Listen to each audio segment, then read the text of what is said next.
Hello, and welcome to the News Zone. No good? Okay, well, whatever, because today is a very special occasion. Today is Biden Criticism Day! Merry deriding Biden Day, everyone! Get out your balloons and your traditional eggs with angry faces drawn on them for children to smash open and eat the raw yolks inside. That's right, it's the one day a year we're allowed to criticize Joseph Robinette Biden Jr., the president. We couldn't do it before the primary because that was sowing division within the party. We couldn't do it after the primary because do you want to get Trump elected? We couldn't do it after Biden was elected because, come on, give him time to do stuff. Sure, he's already started selecting his cabinet and laying out his plans for his first month in office, but everyone knows this is the mulligans period, where we just kind of let the president explore himself, break some promises, bomb some folks, just let him play around in the space, You have to yes and the president. You can't go no but, or please don't, or oh God, why? But it's a special day, people. It's been exactly 89 days since Biden was officially confirmed to be elected and 132 days since election day. So just enough time has passed that it's the one time of the year that we can criticize President Biden without wanting Trump back or being okay with fascism in the White House or wanting instead to get skull-fucked by a demonic overlord whose presidential podium is made out of human corpses and mummified dicks. So we have about less than an hour before we get too close to the midterms to say anything bad about Biden, so let's get into it. Oh, but before I do, legally, I am obligated to talk about some of the genuinely good things Biden has done. Otherwise, it means I secretly prefer Trump, and so on a technicality, Trump gets to be president again, because that's how things work. So, I've got to fill up the come on man-o-meter until it's full. Are you ready? Biden signed an executive order returning us to the Paris Climate Accord, signaling maybe a slightly less rapid gallop towards destroying the planet. He also renewed the START treaty with Russia, the only remaining treaty we have with Russia to help stave off a nuclear war. Cool! Slightly butthole clenching, but cool. Biden also rescinded a number of horrible Trump executive orders, like Trump's anti-union legislation attacking federal employee unions, Trump's anti-diversity training ban, Trump's wall executive order, and travel ban against Muslims. The blatantly racist stuff, which we're not doing anymore now as much, really, kind of. I mean, we're not giving visa recipients their visas that were racistly denied under Trump, but look, come on, man! What do you want? No racist xenophobia in the United States? How could we even call ourselves America? Biden also revoked the permit Trump granted to the Keystone XL pipeline and selected Deb Haaland for the position of Secretary of the Interior. Deb Haaland is hated by the oil and gas industry for her bold, radical position of maybe not destroying the earth so much. She's a proponent of the Green New Deal and is the first Native American to be selected for the role. And hey, big news, the $1.9 trillion COVID stimulus bill. Now, it's true that the Biden administration just kind of folded on the whole, hey, maybe people deserve a $15 livable wage thing, which, trust me, I will talk about later in my characteristically incredulous and frustrated, upsetty Cody voice. But a $1.9 trillion stimmy bill is pretty good news in a country that hates spending money on helping people almost as much as it loves spending money on things designed with the sole purpose of killing people. Now, the stimmy bill is expected to cut child poverty in half. Maybe we'll do the whole thing next time. And most of the $1.9 trillion aid money is directed towards lower income people, which is a nice departure from Trump's steal from the poor to give to the rich and then kill the poor with a deadly virus policy. It's also more generous than previous Democratic presidents' economic plans, like the recession stimulus under Obama. So, hey, despite reports that better things aren't possible, it seems that maybe they kind of are? Biden also believes that coronavirus exists, is bad, and doesn't think vaccines are Bill Gates' way of tracking your location and putting poop in your blood. Which reminds me, actually, how to stop companies from tracking my location with vaccines specifically. Putting my smartphone down. Anyway, he's also not actively trying to start a civil war on Twitter. He just, walks around all day, apparently. And oh, hey! We did it! We filled up the meter! And look, other than being obligated to give Biden his kudos due to the antiquated rituals of Biden Criticism Day, I also think it's important to note where there's actually some progress. It doesn't mean I love Biden and want him to sit on my face until I die, but I think it's important to show that pressure from the public for some better things to happen can make better things happen. And hey, guess what? There's a lot of better things that could happen, even now, because I know this is shocking, but maybe Biden's not perfect.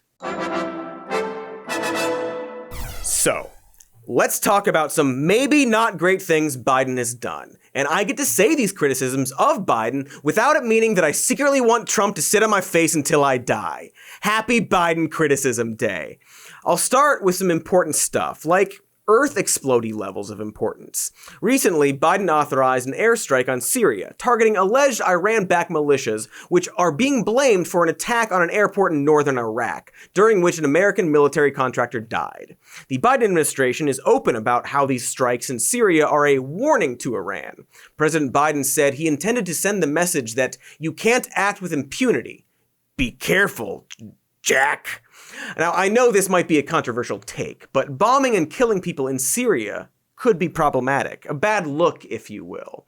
First is the trouble with the legality, in that it's not legal, legally speaking. Airstrikes against Syria without authorization by Congress or by the UN are illegal, both under U.S. law and international law, according to legal expert Professor Mary Ellen O'Connell, as well as congressional Democrats, who cite Article 1 of the Constitution that only allows military action if authorized by Congress. Second is that there doesn't seem to be very good evidence for the justification for the attack, that it was retaliation against Iran-backed militias. Military officials have indicated that they don't have concrete evidence about who was responsible for the airport bombing in Iraq. According to an LA Times article, Pentagon spokesman John Kirby said as of February 23rd, the US wasn't able to give certain attribution as to who was behind these attacks.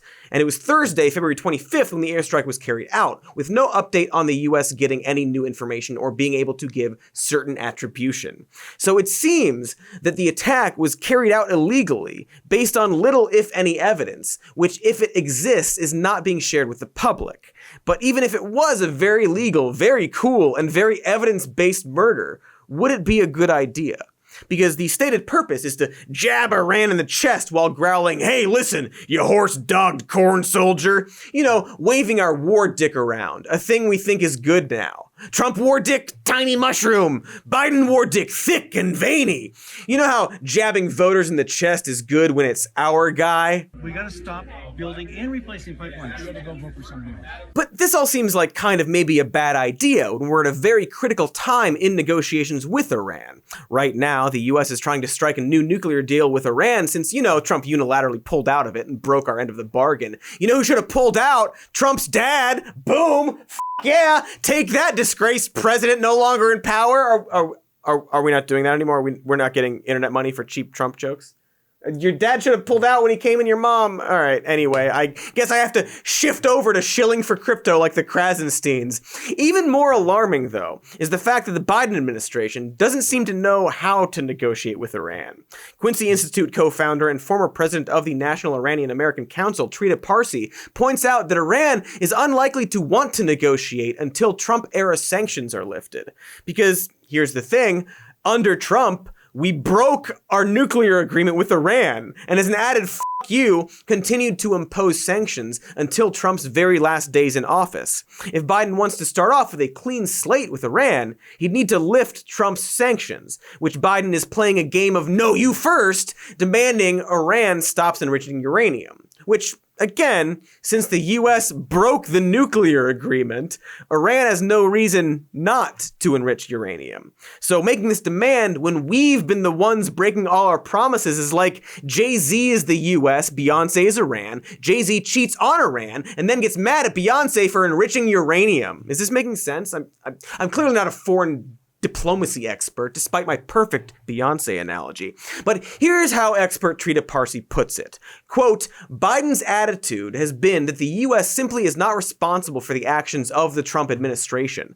All the U.S. needed to do to regain the moral high ground was to elect a new president, even though the new president is continuing the policies of the old president. Anyway, the point is, if Biden wants to negotiate with Iran, lifting sanctions and, I don't know, not bombing Syria might be a good place to start. Look, I'm no master negotiator, but like, if you were trying to do a diplomacy with me, I would like you to not kick me in the nuts, or bomb my nuts, or fly B-52 bombers over my nuts, something the Biden administration did earlier this month. I mean, well, they flew military warplanes over the Persian Gulf.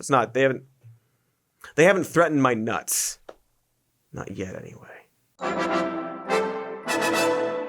Hey, you know what else is totally da-bomb? Earning slightly above a poverty wage. Woohoo!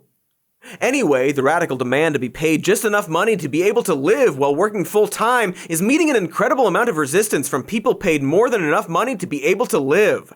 You see, progressives, and even allegedly Biden, wanted to add a minimum wage increase of $15 an hour to the COVID relief package. Maybe we could honor the essential workers that we've entrusted our lives with by giving them a wage they can live on, you know? In addition to honoring them with bobbleheads and Funko Pop figurines. But enter the Senate parliamentarian, pictured here, an unelected group of official advisors who hold no real legal authority and can be overruled at any time by the head of the Senate, who just so happens to be Vice President Kamala Harris.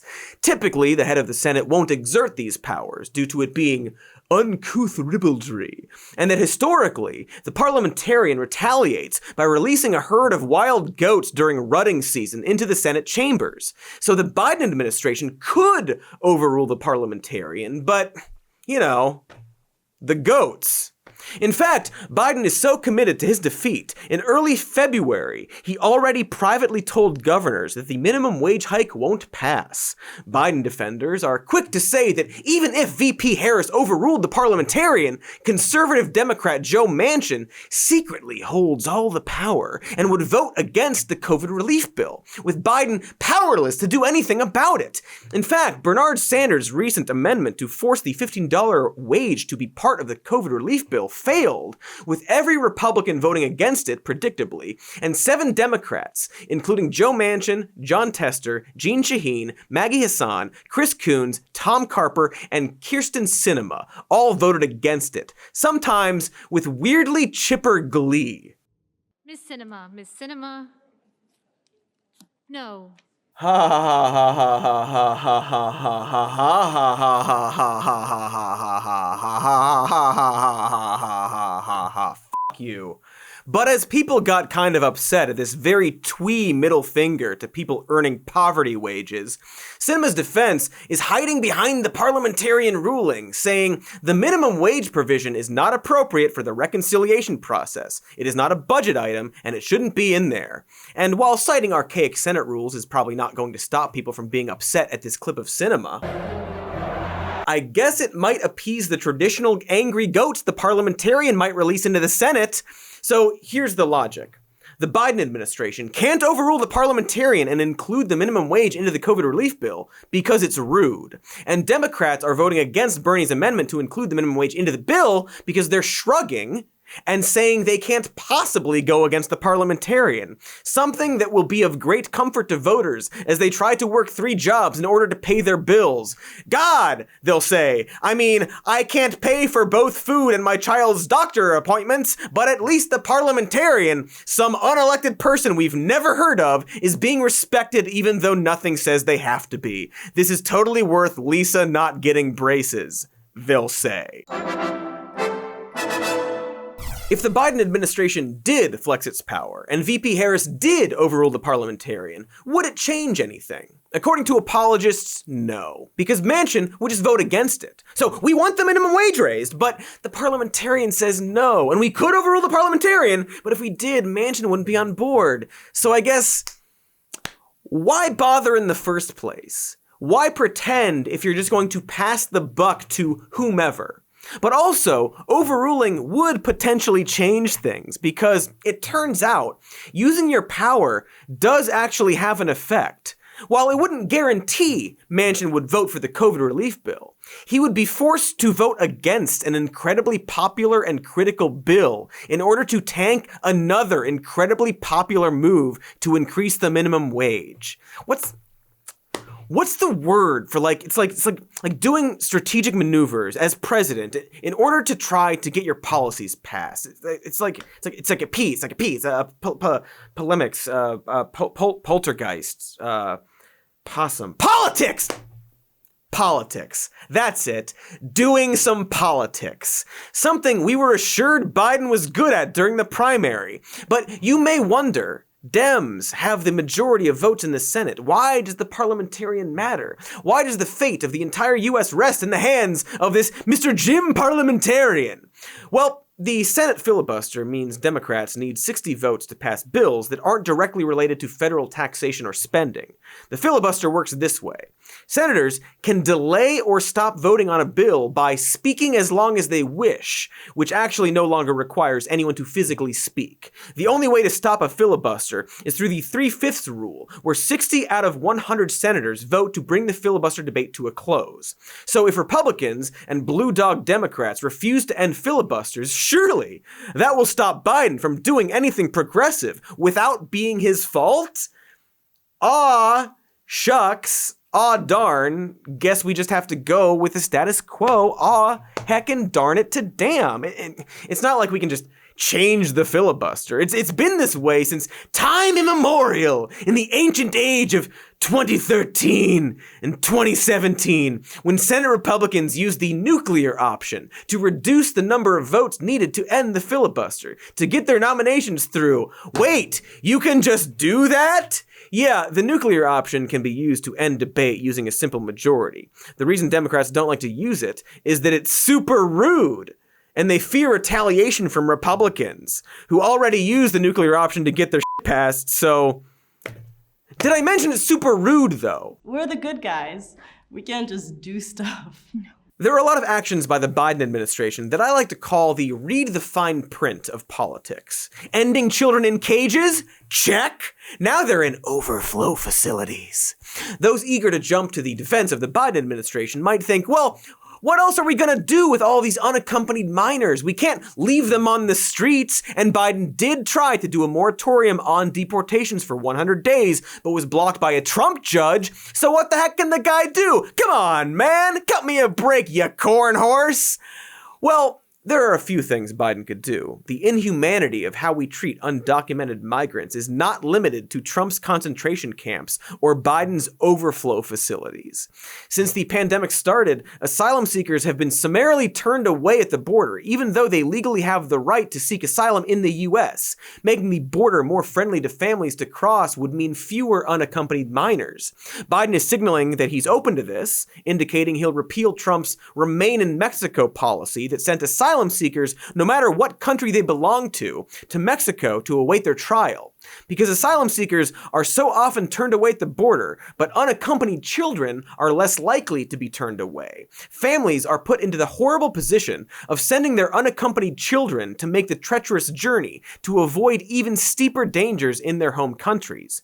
There are countries in South America where migrants are trying to escape massive wealth inequality, gang violence, and authoritarian governments, which might have something to do with the US's involvement in numerous military-backed anti-left-wing coups in South America, which are so extensive, the Wikipedia table of contents on it looks like this.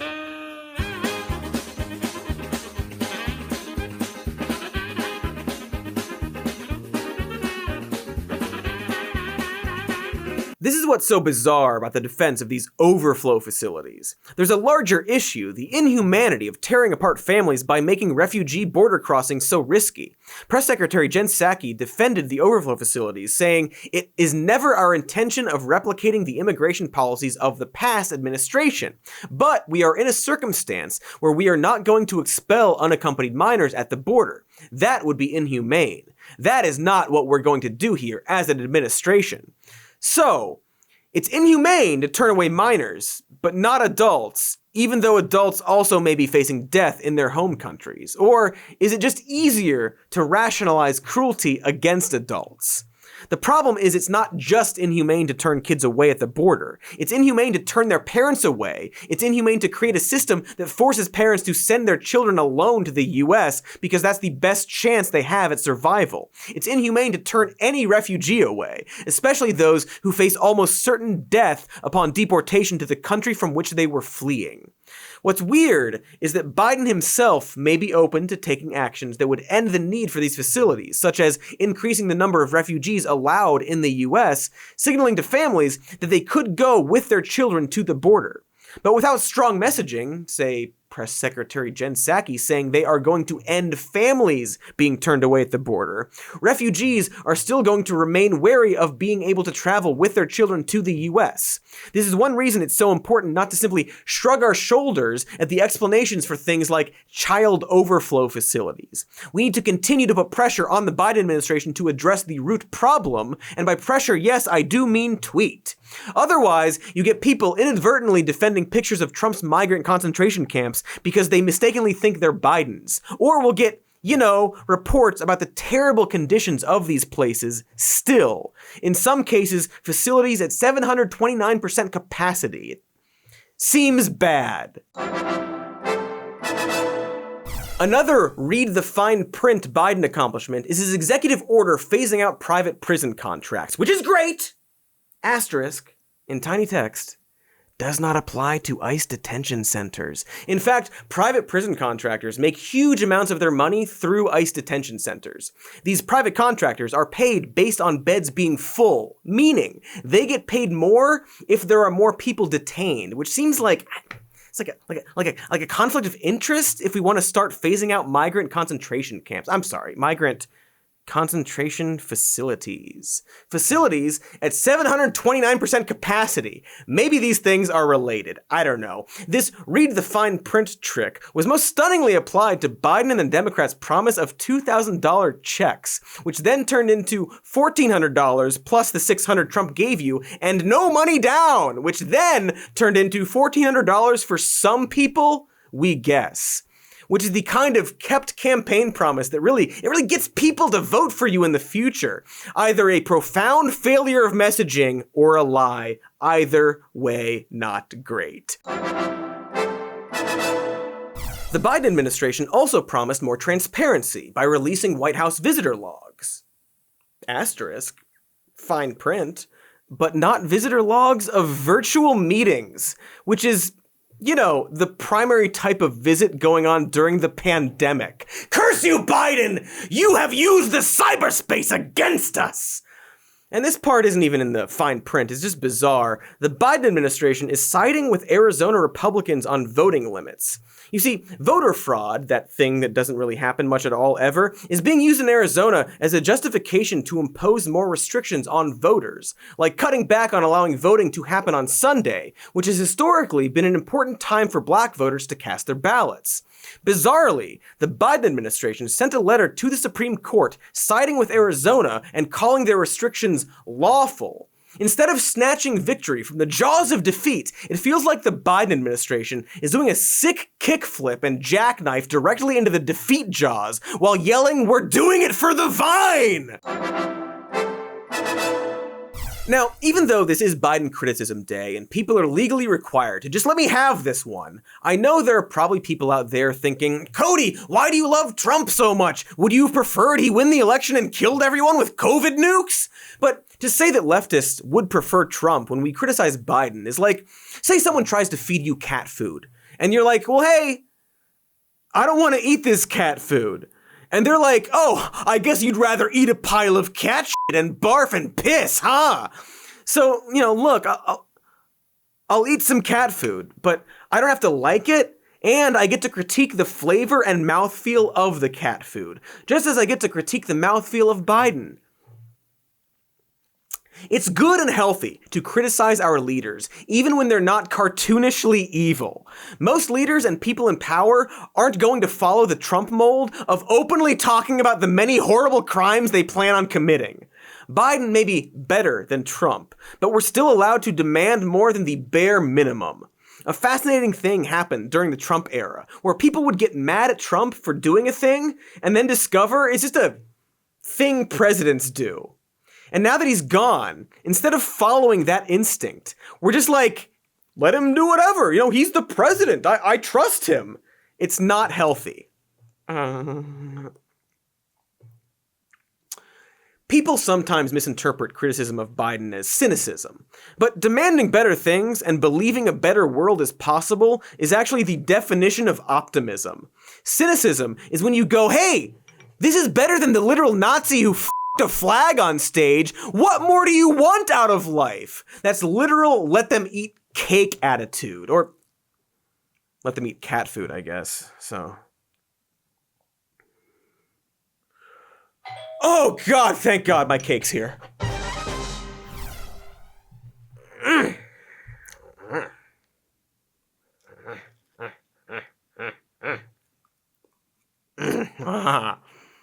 My favorite. It's cat food flavored, so.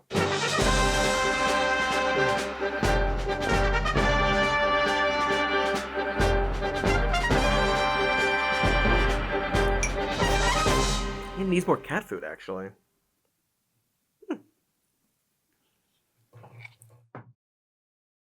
Hey everybody, we cut away, but I definitely ate the cat food. Please believe me. Anyway, like and subscribe, and also comment, and Patreon, and Even More News podcast, and t-shirts store.